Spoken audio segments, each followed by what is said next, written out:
The Golden Bachelorette runner-up Guy Gansert to guest star on General Hospital. Hello friends, welcome to my channel. I hope you are well. If you liked the video, please subscribe the channel and press the bell icon. Guy Gansert is trading the Bachelor Mansion for Port Charles. The Golden Bachelorette runner-up, 66, has landed a guest starring role on General Hospital, per People. Gansert, who is a retired ER doctor, will play a wildlife journalist named Jeffrey Beckett, who makes his debut on the Wednesday, March 12, episode. They love the idea of a real ER doctor who made it to the final two of the Golden Bachelorette, he told the outlet on Friday, March 7. Even though I was ecstatic over being a cast member on the Golden Bachelorette, this was an exciting opportunity to actually act and be a part of an iconic show. This is all happening after deciding to hang up my stethoscope and retire after 35 years. Bachelor Nation was introduced to Gansert during the inaugural season of the Golden Bachelorette. Gansert was one of the many suitors vying for Joan Vasso's affection. Gansert made it to the final two, where Vassos ultimately got engaged to Chalk Chapel during the November 2024 finale. Gansert, who has been a fan of the soap since college, explained that the potential role came into fruition after he joked to one of the Bachelor producers that he'd like a chance to be on such a well-respected long-running series, despite having absolutely no acting experience. Weeks later, he had a meeting with the series' executive producer Frank Valentini. 1 month after his chat with Valentini, Gansert received an offer to be on a small one-day episode, which he immediately accepted. When Gansert arrived on set for filming, he was embraced with open arms, calling the experience surreal. The producers, directors, actresses were so incredibly kind and supportive and put me at ease, Gansert recalled. They were all welcoming. There was definitely a sense of family amongst all staff. It was one of the most fun things I have done. They made me feel special. After getting a taste of the acting bug and finding himself more comfortable on the screen, Gansert is hopeful to return to General Hospital after his one-episode arc airs. Before I went on the show, I was happy just to have one chance to see what it is like behind the scenes. Now I had so much fun and I feel like I could take being comfortable in front of a camera to a more relaxed and excellent level, Gansert told the outlet. Gosh, just give me one more chance. 10 big questions ahead of the Severance Season 2 finale. After a few episodes that took us away from the action of the severed floor, the penultimate installment of Severance's second season centered on the fallout from Audi Mark, Adam Scott, not showing up to work on the day Lumen's bigwigs expected his innie to finally complete the mysterious Cold Harbor file. It was a touch shift for the innies who did clock in, with Dallin, Zach Sherry, attempting to resign after his Audi's wife broke up with him, and Helly, Britt Lower, receiving a mysterious visit from her Audi's menacing father, Lumen CEO James Egan, Michael Siberry.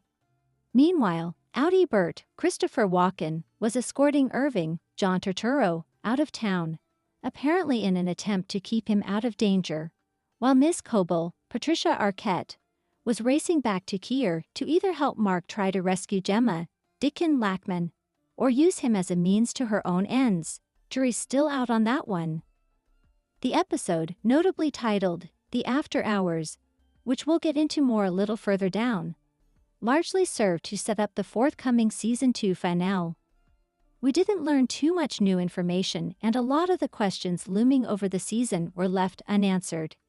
Here are 10 of our biggest ones. As some fans noted leading up to Episode 9, The After Hours is also the name of a famous 1960 installment of the classic sci-fi horror anthology series The Twilight Zone. In the episode, a woman named Marcia White goes to a department store looking for a gift for her mother and is directed to an empty elevator by an operator who takes her to the seemingly non-existent 9th floor. There, a saleswoman who knows her name leads her to the only item on the floor, a gold thimble, which just so happens to be exactly what she's looking for. As she takes the elevator back down, she realizes the thimble is scratched and dented, and she decides to try to return it. Later, Marcia finds herself trapped inside the store and slowly comes to a horrible realization. Not only were the saleswoman and elevator operator mannequins come to life, but she herself is also a mannequin who was taking her turn living among humans in the outside world for a month. Marcia enjoyed her stay so much she forgot her true identity and returned a day late. Miss Coble makes direct reference to the episode during her exchange with the birthing center security guard, quoting Twilight Zone host Rod Sterling's opening narration of Miss Marcia White on the 9th floor, specialties department, looking for a gold thimble, as a secret code of sorts that allows her to gain access to one of the severed birthing cottages without further question. Miss Coble, referring to Devon, Jen Tulloch, as one of James, during this scene, also begs the question of just how often a woman pregnant with James' child is brought to this facility. A tidbit that could either be just a creepy aside about the reigning Egan patriarch or a clue about some chilling, yet-to-be-revealed twist. But getting back to the Twilight Zone, we fear the episode title may also hint at the final fate of either Gemma, who's already trapped on Lumen's testing floor, or Helly, who is determined to find out what exactly the dark hallway with the elevator leads to. Speaking of Helly, the only NDR employee left on the severed floor who's still trying to figure out what the hell is going on. The final minutes of the episode saw a skulking James show up to interrupt her attempts to memorize Irving's directions to the exports hall. And unfortunately, he didn't seem to be stopping by just to say hello. "You tricked me," he told her. "My Helly." Although Helly didn't appear to know what was going on, James might be referring to the exchange they shared in the bathroom before Helly, who everyone thought was Helena, got on stage to give her speech during the overtime contingency in the Season 1 finale. That moment was the one time we've ever seen James say anything nice to and express genuine affection for his daughter, except it was actually Helly. If we were betting people, we'd wager James isn't so fond of an innie, whom the Egans seem to regard as little more than livestock. Getting one over on him might be time to make a break for it, Helly. It seems likely that Helly and Gemma, the two loves of Mark's two separate lives, are destined to have a run-in at some point. And with Helly trying her best to find her way to the exports hall elevator just as Mark could be on the verge of discovering where Gemma is being held, Helly may be the best chance he has of staging a quick rescue. From taking one for the team in Season 1 by volunteering to be the one to activate the OTC, so his friends could experience the outside world, to convincing Irv that his life as an innie was worthwhile in the Season 2 premiere, Dylan has typically rode hard for MDR.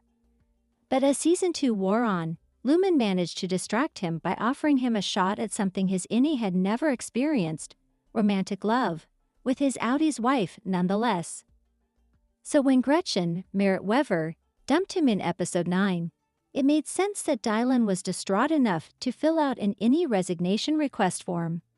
Still, we have to believe Dylan will have a role to play in whatever's going to happen to his fellow macrodata refiners going forward. And who knows, his Audi might be feeling resentful enough over the whole cheating thing to not even accept his resignation. Which means Dylan might be back sooner rather than later.